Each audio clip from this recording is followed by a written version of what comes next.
We'll now proceed with our second panel discussion this morning. We heard the perspective of the students, we've heard the perspective of our researchers looking into this problem. It's very important to continue the conversation and understand what are we doing and what are we looking forward to in strengthening mental health resilience in law schools and doing better. So for this morning, I have the privilege of moderating a panel of administrators and experts on mental health in law schools. So I'm going to just transition to the couch here. Okay, and I will call on stage the members of our panel. First, you heard her this morning. We have Dr. Mary Grace Gomez, one of our experts leading the way in our development of the course for our law educators from the College of Education of the University of the Philippines. Hi, ma'am.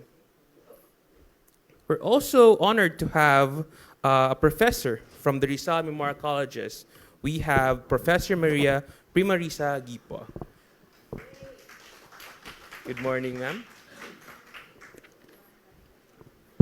And lastly, but certainly not least, we have the Vice President for Academic Affairs and former Dean of the Law School of the University of San Carlos, Professor Joan S. Largo.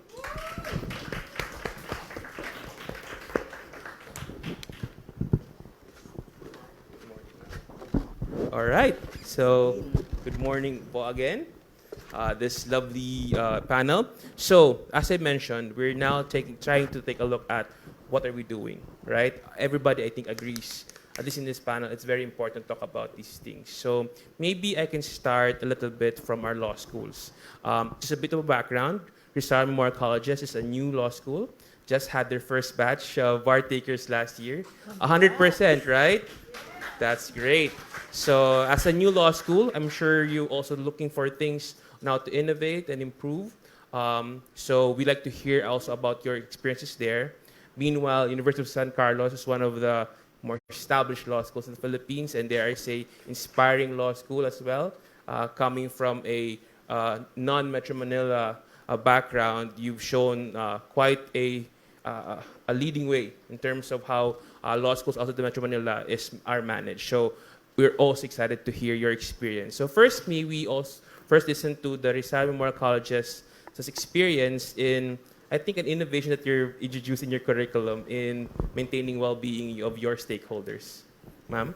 Good morning, everybody. Aaron, thank you for the kind introduction. So for the Rizal Memorial Colleges, we introduced something new to the law school, maybe quite brave and actually not so common to all. And we call it the meditation. So as a pranic healer, arhatic yoga practitioner, and I also teach basic and advanced pranic healing, I was authorized to teach pranic healing, including the meditation. And so we had meditations everywhere, actually. You can meditate on the grounds, you can meditate with private companies, maybe you know the uniform, I'm not sure I can mention them now, and we can meditate with private organizations, with government organizations in different parts of the country, with the military, the reservists. We meditated with the nuns, with the students at our Mindanao Panic Healing Training Center, with IBP, in coordination with IPP Davao, and we did that in the Drug Rehabilitation Center in Davao. And one, I think, is relevant for us is we had meditation with the PDLs in the city jail in partnership with IBP Davao. And if we are able to share meditation with the PDLs, why not with the law school students? Why not with the faculties, if they are willing also? And so the assistant dean at that time is also a pranic healer and arhatic yoga practitioner like me. And that's the reason I was invited to teach in law school. I do not want to teach in law school. I don't have the time to check papers and everything. But when the thought, the seed of the idea of being able to share the meditation to law school students, knowing that after law school, life was so stressful as a lawyer. And I was brought to pranic healing because of the stress, and it helped me. And if it helped me as a law practitioner, then most likely law students will be better equipped to face the life that awaits them if they have this spiritual technology. And so I said yes. I am not trained to be a part of the faculty, but I think sometimes you just have to take the first step. And so I started with law school, and with the idea that we can help promote wellness and wholesomeness in the law school, knowing that as formators, we will contribute a lot to the life of future members of the legal profession. And so, so I'm sharing the kind of meditation that I know. There's so many kind of, of meditation, and this one is a guided meditation. This is unique to pranic healing, and we call it the meditation on twin hearts. And the twin hearts pertain to the activation of our two energy centers or chakras. And I believe not everybody is familiar with chakras, but you try to watch Naruto, maybe The Last Airbender, or maybe you, for the young ones, they know chakra. For my generation, like, chakra, what's chakra? No, so it's like opening their heart and their minds that there are things that are not readily seen. So maybe the younger ones can easily relate. And so with the use of the meditation on twin hearts, we activate the heart and crown chakra. We use the prayer of Saint Francis of Assisi. So for the Catholics, maybe they are familiar with Saint Francis, but this meditation is not for one religion. It is universal. It is for everybody. This is taught around the world. So moving on. Okay. Yes. So as I shared the meditation, I was also given an opportunity to talk about the aura and how we are interrelated, and how not just as law students, not just as students of the law and law practitioners, we have a bigger role in our country, in our community where we belong, and definitely on earth. In this meditation, we're going to bless the earth. And the thoughts are the seeds. So whatever we think right now, we hear right now, whatever the thoughts that we are having and how we can translate that in actual practice can shift, can make a big change in the future. And so while we do the meditation on twinners, we are also counting our blessings because we have to activate both the heart and the crown. By thinking of happy moments, just imagine that training students to think of happy moments in a world that's full of stress. You just can't imagine the number of cases. I was a working student before, and I can relate with the students. So I said, I understand you. I work 7:30 to 4:30 in the afternoon. I have to commute very fast to Ateneo de Davao, because I have classes 5 to 9 p.m. So if I am sharing this to you, maybe because I believe this can help you. And so I give them the opportunity to decide for themselves if they want it or not. And energy awareness, everything is energy. We have been mentioning energy since day one. And so it doesn't mean you have just energy just for law school. We have varied roles. I think Dr. Grace mentioned earlier, sometimes, and even I think it was Tiffy, we had a lot to do. And so we need more energy. And then if we have more energy, then we can do more, we can achieve more. And as we take care of the world will take care of us. That's one of the inspiration of this meditation. And the idea of oneness, the idea that we are all divine beings and we are all connected. What I do to you is like doing it to me because we are one. What we do to earth, every person, every being on earth is going back to me many, many times. Okay, moving on. So the students are being empowered actually. There are so many benefits when we do the meditation. But I share it with them I let them research. On the next slide, that's where I think that's the, moving on, I think this is where I let them do their own research.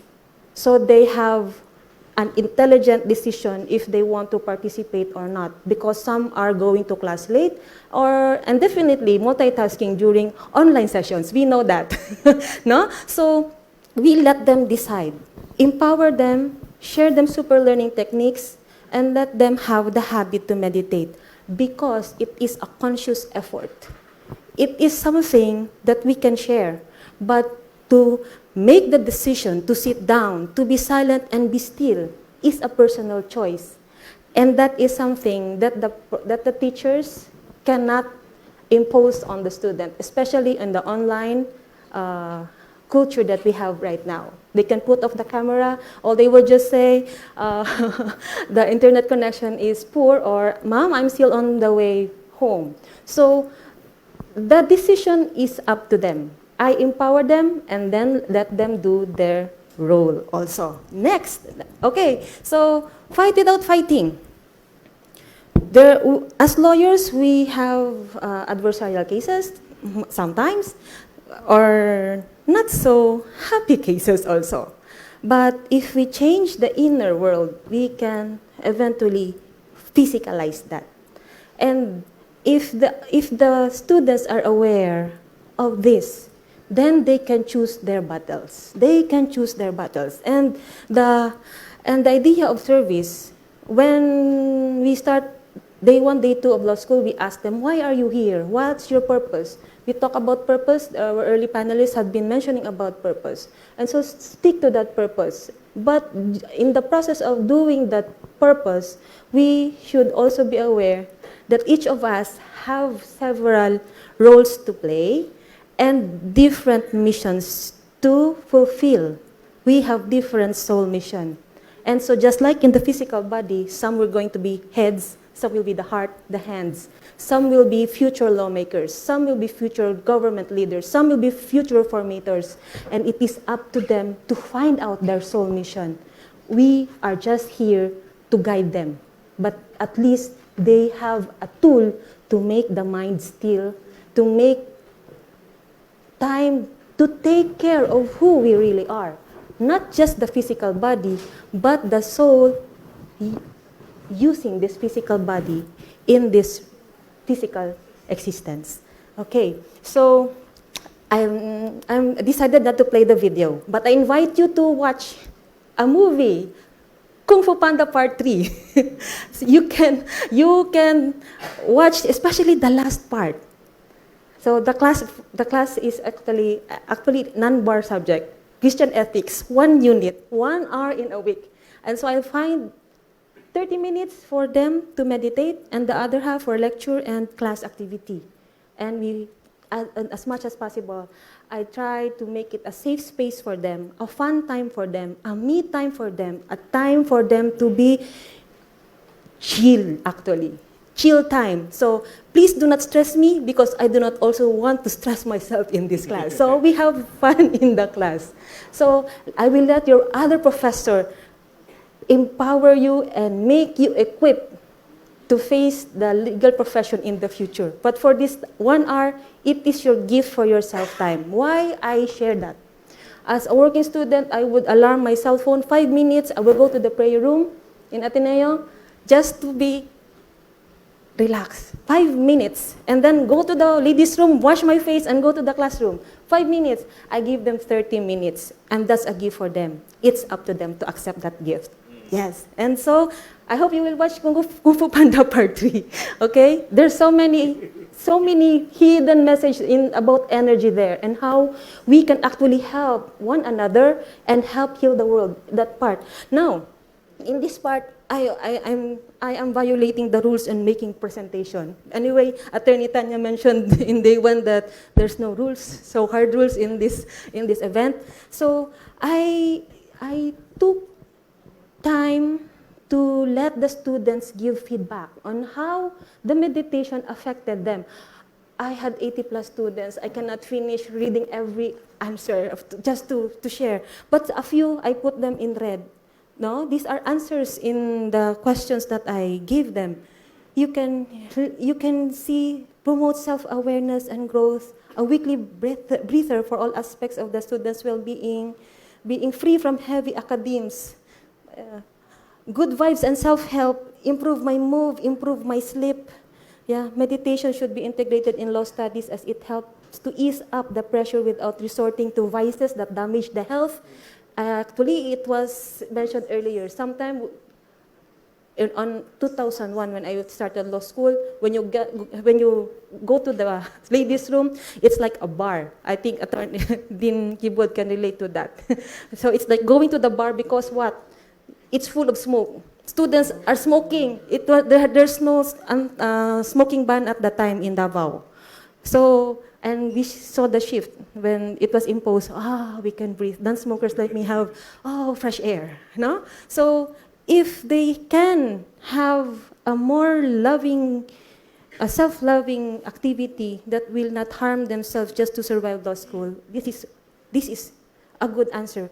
For me, as an instructor, I felt affirmed that, okay, there was a time that I was tempted to stop teaching. But reading all these answers, next slide, there are more benefits that they shared because I said you base that on your personal experience, not on others' experience. So it improved my brain focus, it relaxes my mind, get ready for the day spiritually, ease our stress, clear our minds, appreciate the beauty of life and world. Mental health is very important. Yeah, a clearer mind. Great help to all those students who need this type of support and guidance. A tool for both global and local service. We do not know what kind of role they will play in the future. And the world is actually an open opportunity for everybody, not just in the Philippines, not just in our local area where we belong. And so this story was like, we hardly had time to talk with students deeply during classes. We just have 1 hour. I was stunned with this answer of a police officer who had a vehicular accident. Vehicular, I think, I think she mentioned it. And she's under vehicular accident. She had an accident 2021. And the Twin Hearts helped her to balance work, family, and personal struggle. And she even looked younger. And then that line, I experienced healing from within. Healing from within. Wow. I said, if this helps students in RMC School of Law, wow, there's an opportunity for us in the formator's role to make a big impact on the lives of students under our care. Okay? And so, in the meditation, we pray the prayer of St. Francis of Assisi. And it's an opportunity for me. It's not in the syllabus to talk about law of karma.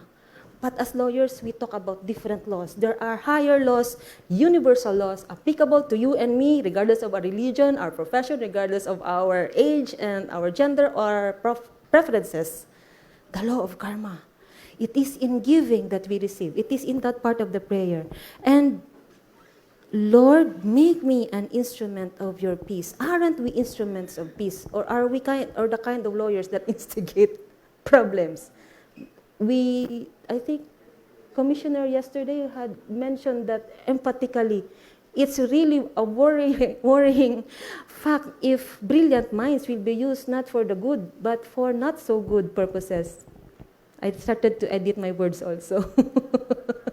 Because sometimes we use harsh words in the documents, in the pleadings that we prepared.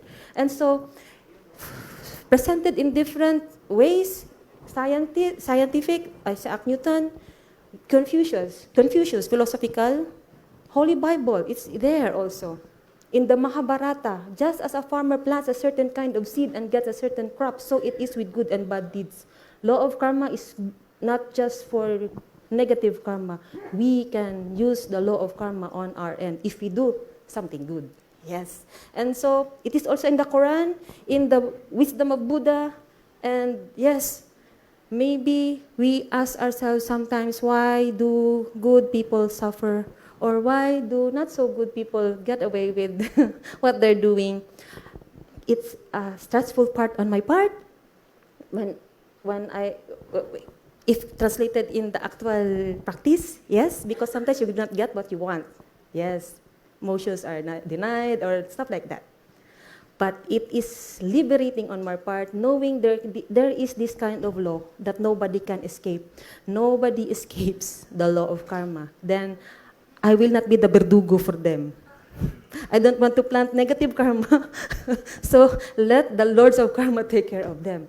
And if students know this, they will think again. But for my part, I make them read the provision in the student's manual about the penalties if they are caught cheating.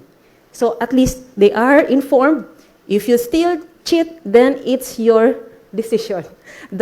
We do not cry, face the karmic repercussion of what you've done. But if you do good, then enjoy the karmic gift of what we've done. Okay? Next is, so the law of karma. Familiar words, no? Juralex sed lex, and ignorance of the law excuses no one. So if simply because we do not know chakras exist or the aura exists, the chakra will not be removed just because we don't know about it. The same with the law. Just because the person is not aware of the law of karma, it will not excuse them from the karmic repercussion of violating or doing something good. Do good, receive good many, many times. Do something not so good, receive something not so good many, many times. The catch is there is a lag time.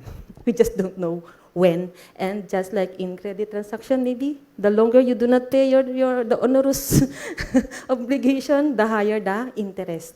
And so, we can introduce spirituality in the legal profession. And yes, we can.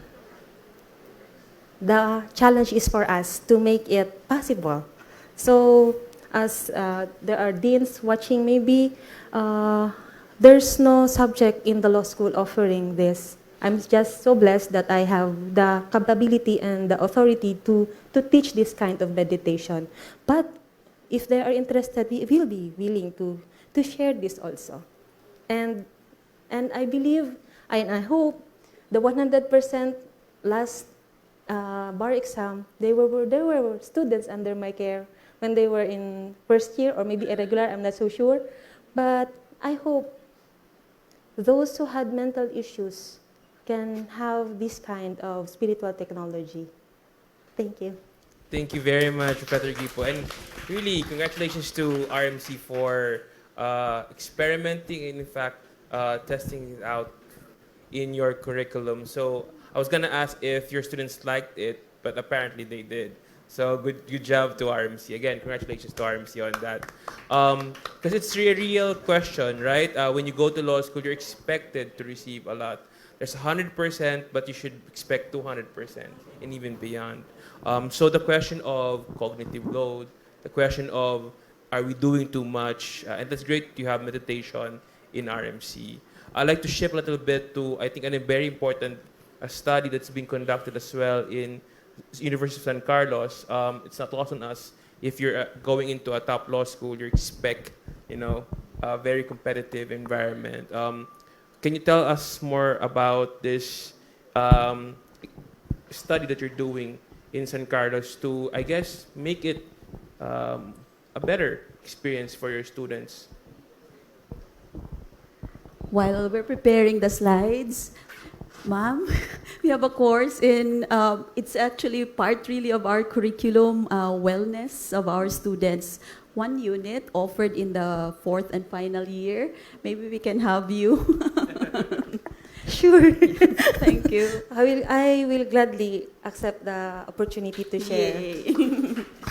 Collaboration at its best, Yes. Dindeng. So,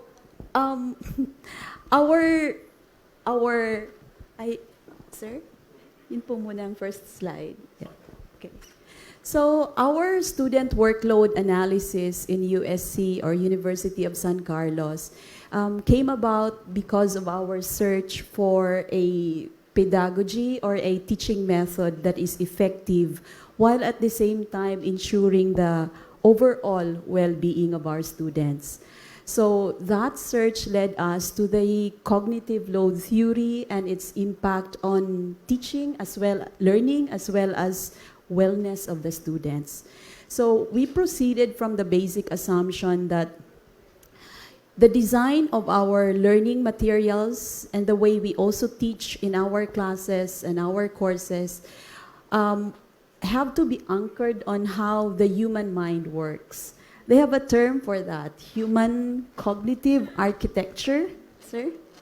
So the design, the design of our learning materials and the way we teach, we have to somehow anchor them and take into consideration how the mind works. And how the mind works is that we learn by integrating and selecting and organizing new information and tying them up with prior knowledge. And this is how it is presented. So the process of selecting, organizing, and integrating information, they all happen in a working memory, in our working memory. And our working memory has a limited capacity. Regardless of our mental prowess, human beings have limited capacity of working memory. And proceeding from that, it is therefore important that we take care of the cognitive load. And the cognitive load are of three types. We have the intrinsic load, which refers to the intrinsic difficulty of the subject matter. There's the extraneous load, which deals with how a lesson or a topic or a theme is presented to the students. And then there's germane load, which of course deals already with how the learner processes the information in such a way that he is able to or she is able to apply it in solving problems. Our role is more focused on the extraneous load because that is where mentors do really have a say, or shall we say, plays a huge role on how we present the ideas and the themes and the concepts to our students. For instance, there could be many things that could distract our learners, even in the way I presented this slide. We may suffer from what is known as cognitive overload in the sense that the image placed in this one slide is not very well integrated into the text. I presented that just to show that we really do have a real impact on the way our students learn. They have a term for this one. So it's very important then that we manage the workload of our working memory so that there is no overload. So what we did was, next slide please, to look at the outcomes and see what were the teaching learning activities that were designed, aligned with that outcome, and see how it impacts on the student workload. The goal is not to assign less, because there's of course the idea, there might be a misunderstanding or a misconception that when we say addressing cognitive load so that there is no cognitive overload, that there should be less requirements. The goal is to have a requirement or a learning design, a learning activity that is efficient and effective and not necessarily less. Because parallel with our need for our students to learn is also for them to develop that sense of professionalism as well as grit that we all have been speaking about this morning. The legal profession is laden with responsibility. And it's not just any kind of responsibility. It's a really huge responsibility of being in charge of a person's life, liberty, or at least of property. So that kind of responsibility, we must need to someone who is formed as a responsible person. And, responsibility is formed by not shielding a person from having some tasks to perform. So when we say avoiding cognitive overload, the goal really is not so much as to assign less, but to assign and to design workload in the classroom that is effective. So what we did was to look inside the way we teach. And the way we teach is that we consider only as workload the number of hours that we are in contact with our students. And by contact, we mean we have a class with them. Pre-pandemic, face-to-face. During pandemic, synchronous. So for instance, civil procedure has 3 credit units. The contact hours we assign to CivPro is 3 hours per week. But 3 hours is when we meet them. Prior to us meeting them, we ask them to read. We ask them to read a lot of cases. We ask them also to do a lot of assignments. In my case, to do group work, to simulate, for instance, a law office, and for them to do a lot of huddles, and so that takes time. We need, therefore, to factor in those contact hours. So, for instance, these are the work that we have asked them to do. You read, you do group work, you do preparation of written work, you work with internet sources, and we factor them in. And next slide, please. It may interest us to note that there are courses that prescribe enough workload, and there are courses that prescribe super heavy workload. So there's possible cognitive overload working in there or happening in there. But then there are also those that do underload their students, which is really a disservice to our students as well. So when we say student workload analysis, this isn't prescribing or even putting out the thesis that we should require our students less, but that we should, when we require our students to do or perform tasks, that it must be effective and efficient. And so it is therefore essentially a pedagogical tool. But as had been seen,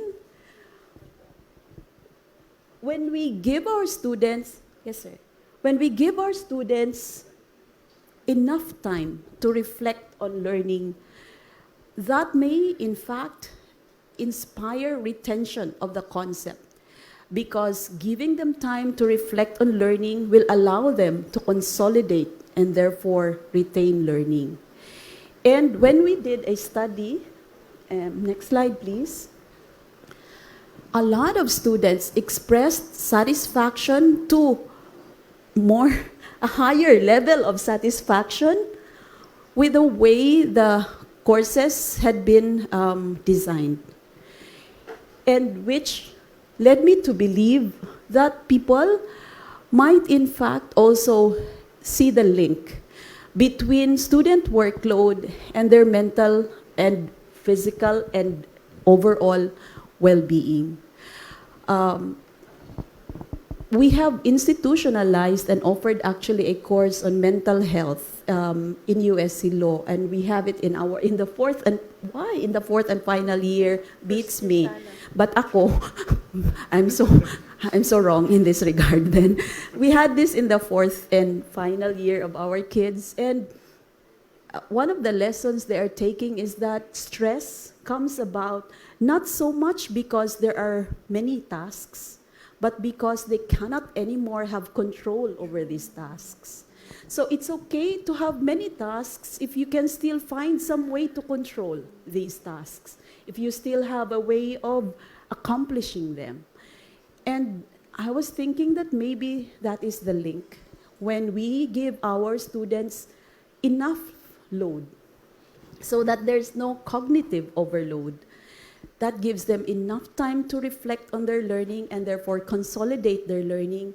That gives them enough control so that stress can be kept at bay without sacrificing the need to instill in them professional responsibility and without sacrificing the need to develop in them the grit that they will need to survive not just the bar exam, but also the legal profession and life as well. So this is a work in progress, very much like the work that's being done by ma'am. We are still in the first year of implementation of student workload analysis in the university. We will zero this in on USC law in the coming years and see how there can really be a correlation between learning and wellness in relation to cognitive load. Amazing. Amazing work by USC. First question, BP Joan. Can we replicate this around the country? I don't think it's a best practice to say because we're still starting. Pero sir, attorney, I think that we benefit so much if this becomes something that we do in our law schools. We will benefit from shared experiences and we will be able to polish this even further. That's great. I mean, if one thing I can see now is that educational science, really looking at going beyond just experiences, just tradition, in the way that we look at mental health and well-being, we can actually even tap, and even expand and enhance our learning experiences in school. So again, thank you very much for that sharing, Dean Joan. Now I'm really interested to hear the perspective of our education expert coming from, kind of outside that field. Doc Grace, you heard the students earlier and now our administrators. Your thoughts? Yes, I've been taking down notes because my task now is to synthesize the different information given and to give what theory says. So we give what the literature says because we are engaged, supposedly in evidence-based practice. So if you have evidence-based practice, go ahead and document those. Check for significant differences. Use statistics. Use randomized clinical trials. And these are very helpful. Do not worry. You have SPSS. You have JASP. You have JAMOVI. Do not fear numbers because your numbers can work for you. Now, first and foremost, let's go to the student side. You could see that our law students have a lot of skills to help themselves. So, first and foremost, I saw there the need of the students to focus on the goals that they have to achieve. You can only focus on the things that you can control on yourself. So if ever you have a lot of activities, you can deck the schedule. Every day, have a checklist of activities that you do, and then check everything that is accomplished.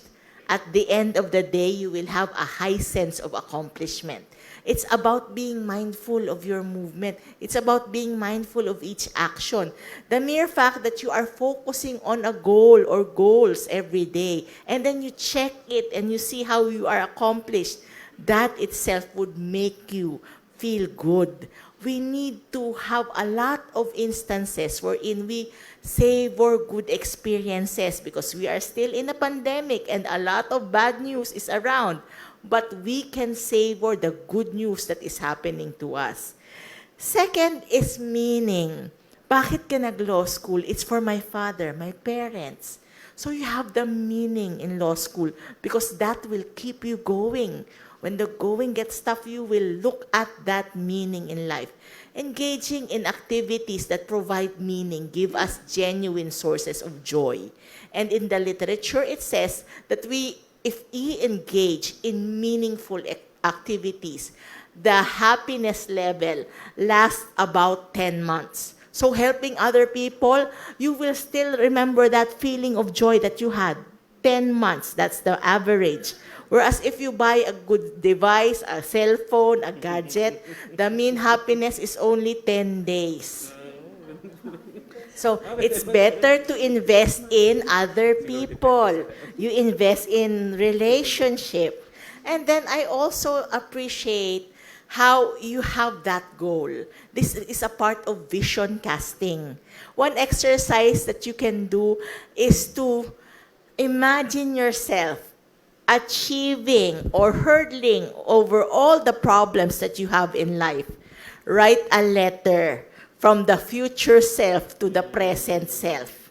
Why? This enables you to give advice. It says in the literature that we have an inner drill sergeant that says, you are worth nothing. Wala kang kwenta. You're worth nothing. You're not good enough. So if we give advice to other people, haven't you noticed that it's very fast that we give advice to them? But if we have problems, we are very self-demeaning. So we have to address that inner drill sergeant by speaking to ourselves in the third person. If you want to give advice to yourself, speak to yourself in the third person. Or you can also do that simple vision casting exercise. Your future self is writing a letter to your present self. I also like the discussion among the students that they remember events and they remember families. We tend to remember the past better than the present, and this is called rosy retrospection. So you tend to think of all these wonderful experiences.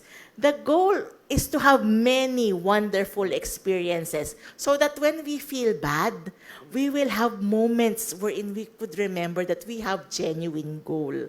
There's also a theory in positive psychology called hunt the good stuff. If ever we have problems, someone died, you're very sick, always treasure the moments that someone said, condolence, I love you. We love you. We are here for you. We are standing for you. So you are cultivating here genuine sources of joy that you will remember. You call that exercise the silver linings exercise.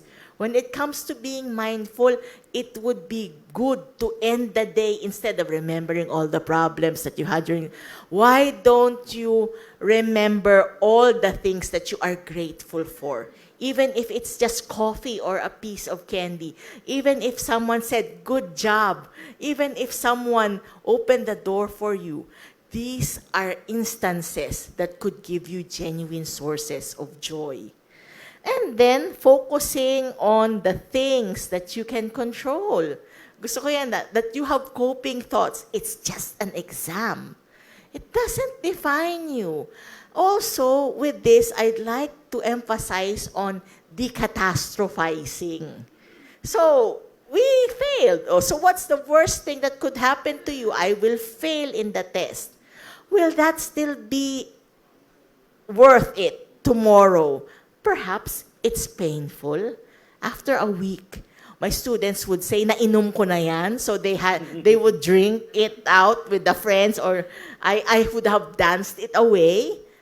After 1 month, would that failed exam or that failed course still matter? Perhaps not. How about if you're already a lawyer? Perhaps you have forgotten that exam that you have passed. So it's very good to decatastrophize. There are times wherein, yes, you will feel bad, but it's just an exam. Bangon, you stand up and work towards the goal.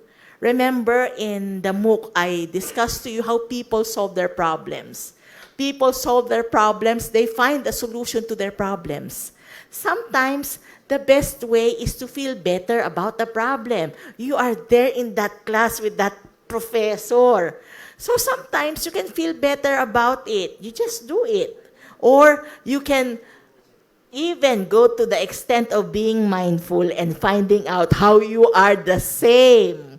So you can start that we have 2 eyes, we have 1 nose, and then try to look for things on how you are the same. And who knows, your terror professor will be your best friend. It's a matter of finding out how you are the same. That's a mindfulness exercise, by the way, if you want to be friends with people whom you do not like. Okay? Yes, it is. That is evidence-based. And then, finding instances of happiness, of joy. That also contributes to the literature of optimism. I also like the innovations coming from our two administrators here, that they find ways and means to be creative in the delivery of the curriculum. How will you chunk the materials? Chunking is very essential. Or how will you make sense of the materials? There are times also, I teach at the graduate level, that the materials are too difficult. But let's always remember the principle of adult learning. Adults will learn if they find the experiences significant. So how will this connect to their lives? How are these readings meaningful to their lives? How will this help them when they are in the court defending their clients? How would this actual experience, when your adult learners realize the fact that this is very important, this could make you or break you, they will most probably be interested in learning even if the material is very difficult. So that is part of the adult learning principles. And then, I also like the fact that there's a student workload analysis. What is effective and what is efficient? What is the combination of readings? Remember, when you took your economics class, you had Pareto efficiency. You also had, if ever, your marginal propensity to consume. You also have if you have too many laborers in the field, chances are other people will be unproductive. So what is the best combination of readings? And you have to, I am friends with some developers of reviewers in law school.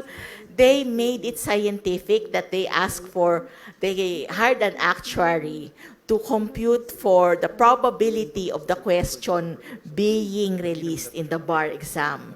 So you can have evidence-based practice by identifying statistics, the trends. So meron ka ng trend analysis. Hindi naman siya cheating kasi naman gumawa ka ng trend eh. So most probably ito yung top tier, and then there is the middle tier and the lower tier.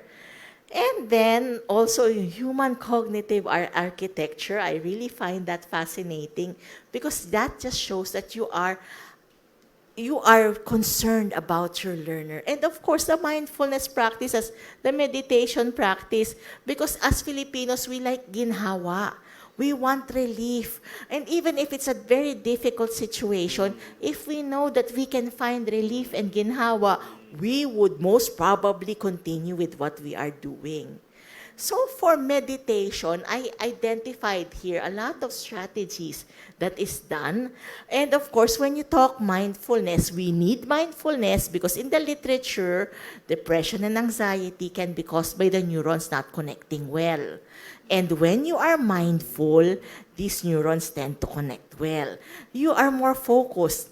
If you ask people who have depression, they would most probably say that they cannot think well, everything is cloudy. Mindfulness can work. Here are some more ways in order for us to be mindful.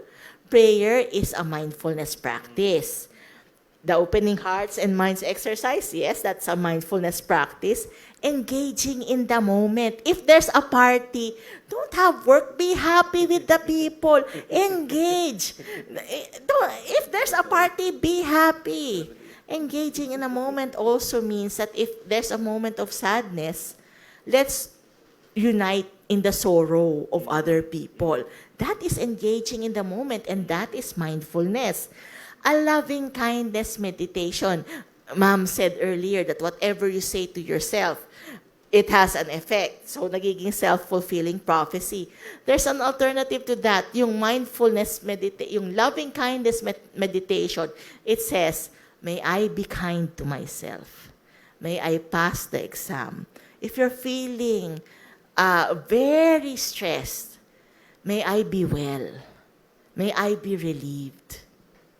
May this sickness go. That is a loving kindness meditation. And that is in the literature.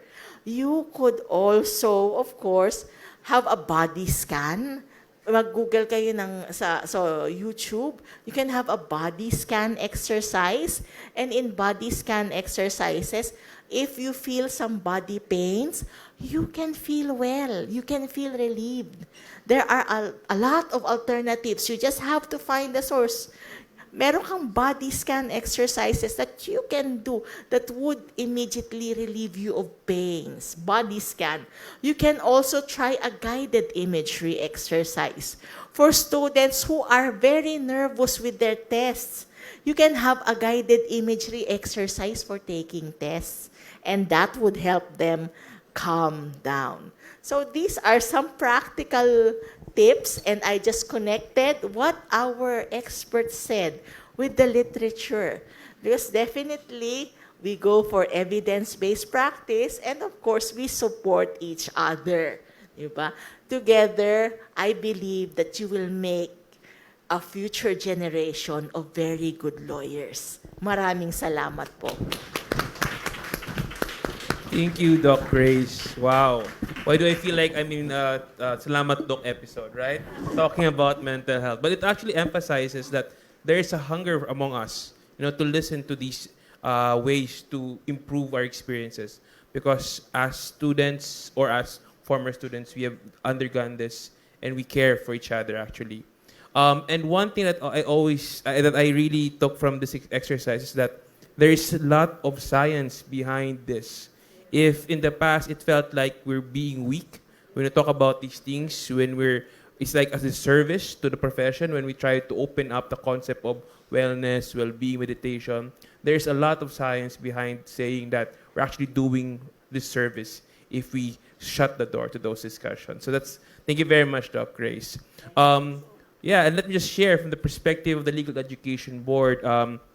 Most recently, the board has come up with guidelines to encourage schools to invest, in the welfare of students, in having systems in place, like guidance counseling, like career guidance as well, and other ways that the school can invest in making sure that our students are taken care of, because it's very important to remember when they graduate, they become leaders of the Philippines, whether we like it or not. They become persons of influence. So yes, we want them to learn better. Yes, we want them to be mindful and take care of themselves. But I guess most importantly, we want them to become good leaders eventually. And that takes a whole person's approach. So from the LEB, we will try our best to even systematize and institutionalize this effort. But unfortunately, that is the time that we have today. I'm sure you're also interested to go to the next session and networking lunches. So again, thank you very much to our experts. Please, a big round of applause to them. If you want to approach them, you may do so during the break. So again, thank you very much, Puma.